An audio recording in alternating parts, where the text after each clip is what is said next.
Marseille est prêt à se ruiner pour Joël Ordonez, mais un homme pourrait tout faire capoter. Plus de 35 millions d'euros, le plus gros chèque de l'histoire du club, prêt à être signé pour arracher le défenseur équatorien. Et au même moment, l'ancienne légende Ivan Hurtado pousse le joueur vers un contrat doré en Arabie Saoudite. La bataille est lancée et elle s'annonce impitoyable.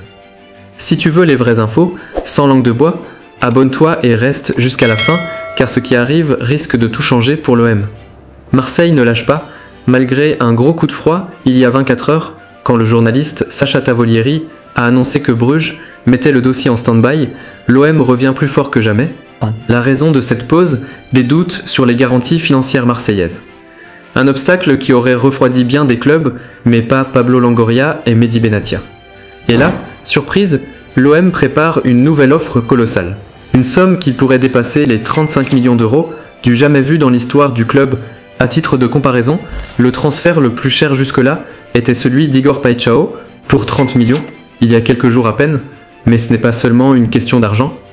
Et là, tout va basculer, sur l'autre rive, un adversaire titanesque, Al Hilal. Le club saoudien est prêt à mettre un salaire astronomique sur la table. De quoi faire tourner la tête de n'importe quel joueur. En Équateur, certains y voient une évidence. L'ancien international Ivan Hurtado a même déclaré, à la place de Joël Ordonez, « J'irai en Arabie Saoudite ». C'est une question de stabilité financière. Il a une famille, il a des rêves, des propos qui résonnent comme un conseil, mais aussi comme une pression publique. Et quand un pays tout entier vous souffle de dire oui à un chèque en or, la tentation devient énorme.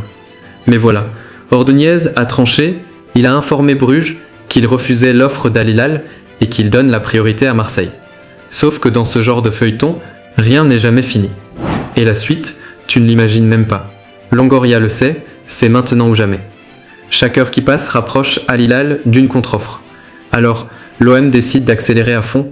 Objectif, dépasser les 35 millions d'euros, sécuriser un accord avant que les Saoudiens ne reviennent à la charge. Convaincre Bruges de clore le deal dans les prochains jours. Du côté belge, la stratégie est claire, faire grimper les enchères. Et si Marseille veut sa priorité, il faudra payer cher. Ce qui se joue ici dépasse le simple transfert, c'est l'image du club.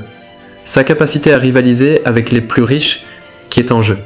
Et la prochaine étape des négociations pourrait bien tout faire exploser. Derrière les caméras, l'affaire prend des allures de roman noir, des coups de fil nocturnes, des émissaires envoyés en urgence, des conditions contractuelles qui changent d'une heure à l'autre. Longoria et Benatia avancent sur une corde raide.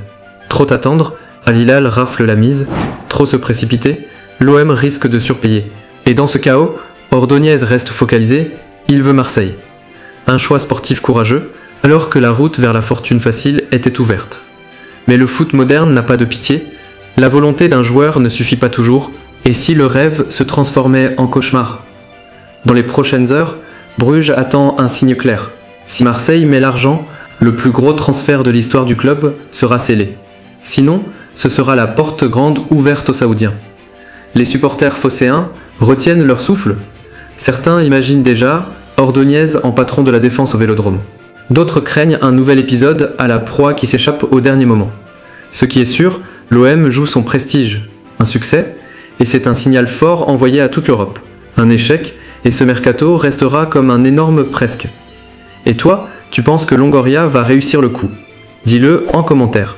Et si tu veux suivre chaque rebondissement de cette affaire, abonne-toi maintenant, car ce feuilleton ne fait que commencer.